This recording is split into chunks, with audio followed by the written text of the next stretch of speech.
Greetings, friends, and welcome to another exciting prop build. I am a huge Star Wars nerd. I'm a lots of nerds, but specifically Star Wars I really like. And with the whole Book of Boba Fett and the Mandalorian going crazy lately, didn't like the last episode very much, mind you. But anyways, I like to make signs out of the stuff that I build. Obviously, the Ghostbusters sign, which is up here and linked. This is all made out of cedar and cedar shingles. Really like that. It's a cool sign. But what I wanted is on the shoulder of Boba Fett, there is a Mandalorian symbol of a mythosaur. Ever since high school, I've loved this thing. So what I'm going to do is you'll see right here. This was the second sign. You can actually see the lines on it that match this one. This was supposed to be the second side to that, so it could be a double-sided sign. But I decided to just make it single-sided. Now, this is just a cedar fence board that I've taken, chamfered the edges, and bound together on the back with a piece of wood and some glue. And some hot glue. Where the heck did that come from? Anyways, and this creates the base. And what we're going to do is there's a medallion in behind the logo.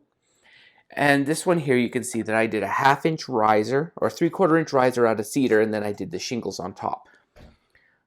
I want to make just this one as a single riser with the item on, and then what I'm going to do is I'm going to kick it out from the backboard with some spacers to really make this thing stand out and look cool. Similar effect to that one. So what we're going to do is we're going to build, and what I've started here is down below you will find a sheet like this. No, it's not this big. This was an initial test, and I realized that I didn't need this thing taking up 3/4 of my wall. What you want to do is you want to take it, cut it down along these marks here. You just pretty much put a ruler across and cut it. And you will end up with all the registration working out where it'll tell you where to tape it. And it allows you to have the whole template done and finished. Just going to move this out of the way. And then you'll have all your sheets and all the pieces that come and go. So you see here, that tooth actually goes over here. One of the two sides. I'll probably figure it out when I'm going to go cut it out. Actually, I think this one goes over. We're just gonna leave it there for now. I'm not gonna mess around with something that doesn't need to be fixed. Anyways, I'm gonna go now. I'm gonna trace around this thing so I have a line, and then I'm gonna go cut it out. You can do this with a scroll saw, coping saw. Cedar is beautifully soft, so if you don't have perfect power tools, this wood is nice. But if you don't have access to cedar and don't want to spend a little bit more, you can just use pine. Anyways, I'm gonna be back once I've got this cut out, and we'll start talking about how we go about building this thing.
Alright, if everything went according to plan, you saw a nice little montage of me cutting this out on my bandsaw. If it didn't go according to plan, this was cut out on my bandsaw.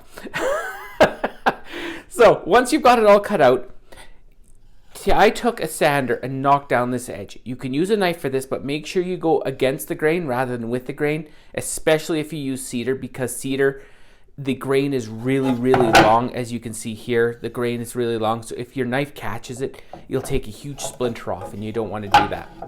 Then all I did is I took a wire wheel in my drill and I knocked down the surface here. You can actually still see it all over my hand. Knock down the surface to get it so the grain is more exposed, because I want this thing to look almost Wild Westish, and that's where I'm going with it. I've got to do a bit more work up here with this, but other than that, the main skull's done. I've got to go in the garage, find the 2 teeth that I've misplaced, and I'm going to do the horns, but I'll be back to talk about that. Just one extra note, when you're using a wire wheel, safety goggles, if you ever want to have a problem with something going into your eye, the last thing you want is a wire wheel shard to go up into it. I actually found one in my sleeve when I was working because one had flung off and had embedded itself in my clothes. So, safety first, or safety always, just you know what you need to do. Anyways, I'll be back. You can see how everything is now on. I just wanted to make a quick note. On the file, you'll see there's triangles on these 2 templates. Specifically on those ones. What those are for is to show grain patterns. So when you're laying this out on the wood, if you're doing the exposed grain like I did here, you want to make sure that you line up these here so the grain is vertical, so it matches the rest of what you're working on. And you'll see now that it's done, you can see just how that vertical grain goes right across and straight across like it was a single piece of wood. Just, it's a extra consideration. If you're doing not the exposed grain, you're just doing it flat, you don't need to worry about it.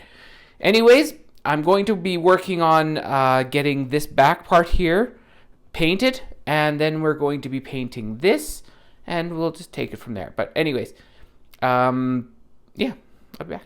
Now, in an interesting twist of fate, I was going to go repaint this background, but then I thought that I think that background is actually supposed to be an off-white. And sure enough, it is. The shoulder pad it goes onto is like a mustard yellow, which what I thought was the background, but it's not. The background's like a cream color. What is the chances that what I painted for that sign like a year ago was going to work out perfectly for the Mandalorian, not the Mandalorian symbol, but the Mythosaur symbol. So all I've done here is now I've taken... You don't have to do this spot, but I didn't. You can actually use a regular chisel or a regular knife to do this. Just be careful because you're doing it a lot. Oh, I'm making a racket. Anyways, I'm using a V-bit or a V-shaped chisel, and I'm knocking out just stripes in it. And you can see up here, I just did all through. I did the stripes. But you want to put a base coat down first and then take these out after, because that's how you get that old grain look to it, where it looks like the grain is opening up over time. And then once you're done, of course, you're going to be putting on your Mythosaur skull, and we'll be taking it from there. Now, the one thing I do know for sure is that this is going to be like a crimson red, and I do have the paint for that, so I'm going to go get that all painted up. I'm going to get it on here, and then we're going to talk about aging, because there's some aging steps I want to do on this more than what I did on, say, the Ghostbusters sign. Regardless, I'll be back. The painting is mostly done here. So you can see on this, I just did a brown edge using a dark, burnt umber. And then the surface was done with deep red. So you can do this however you want, or depending on even what sign you're making, because you don't have to do this one specifically, but the techniques will reflect beautifully. But the reason you go with like one color on the top and a different color on the side is when you view this thing at an angle, you don't want this to all blend together as a single color. You would like some contrast. So when you pick your top color, pick a darker complementary color for the side. So when it all comes together, it has a much better look, that it gives it a shadow. So you can see there that as it goes on its side, the front red is still very much emphasized over the back.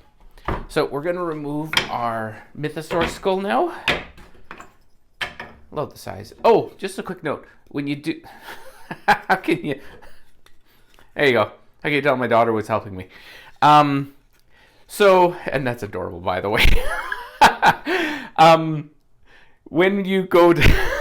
I'm completely flustered now because I didn't notice that before. So,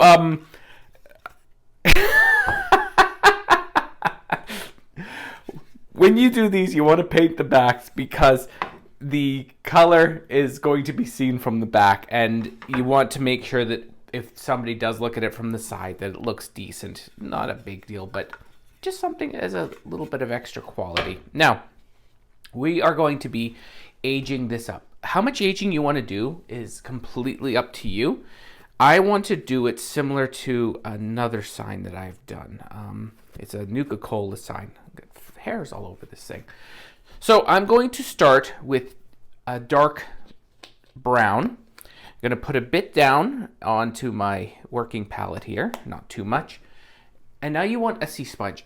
You can use a different kind of sponge, but I really like the sea sponge, mainly for the fact that the texture's random. So I'm going to go here. I'm going to get a bit going on here. You want to, almost like dry brushing, you want to take off a whole bunch to make sure that you get like a random speckle pattern. And then you just want to go through and you want to start putting some of this aging on. Rotate your sponge, get your fingers all dirty because that's how this works. There we go. And mix it up a bit. You want it to make it look like this is old dirt that's ended up on here. Because I don't want the sign to look brand new. And the more fun that you have, the more convincing that it looks. And think about your actual item as you go. Because like there's going to be more dirt that'll build up in the gaps around the tops and the side, but the center may actually end up with less. I used up all my paint rather quickly there. And then you can also mix up how many different colors you use on this. I'm going to do a bit of black as well. Be very careful on the black. You don't want to overdo it. So I'm just going to take my brush now, get that really low, and then hit that as a few areas. And you'll see I'm hitting my head on the camera. You will get a different patterning on both sides. And then just keep on going until you're content with the amount of weathering that you end up with. And heck, you can even do a bit of dry brushing if you really want while you're at it. The sky is the limit. So I'm going to keep on going here. I'm going to get this whole thing aged up using this similar technique. But then I'll be back to explain to you. Oh, look at that. And I'll be back to explain to you, you know, what else you can do on this. I'm going to give this a bit more brown. I want this thing to look really old. I'll be back to talk to you about the rest. See you in a few. Everything's together, and I've done the final bit of aging. We followed the same rule that I did up here with this one. I used silver because I wanted to make it look like the paint on it had rubbed off, so it was revealing the metal that this thing was made out of beforehand. It's a neat effect, and it makes it look just the right amount of age and makes it look technological and all that. I used a bit of the brown, same as this brown here, to age up this stuff here, just to give it a little bit extra, and then a little tiny bit of gray just to give it a bit of dirt. That's how simple it is. Now, this whole process does not have to be used to make a Mythosaur Mandalorian type symbol. You can use this process for any sign you want, for haunt, for lettering, everything, and it looks so good, and it's so easy to do. Regardless, we're done, and I'm not going to do a follow-up because you can see just how cool that thing looks as a finished prop already.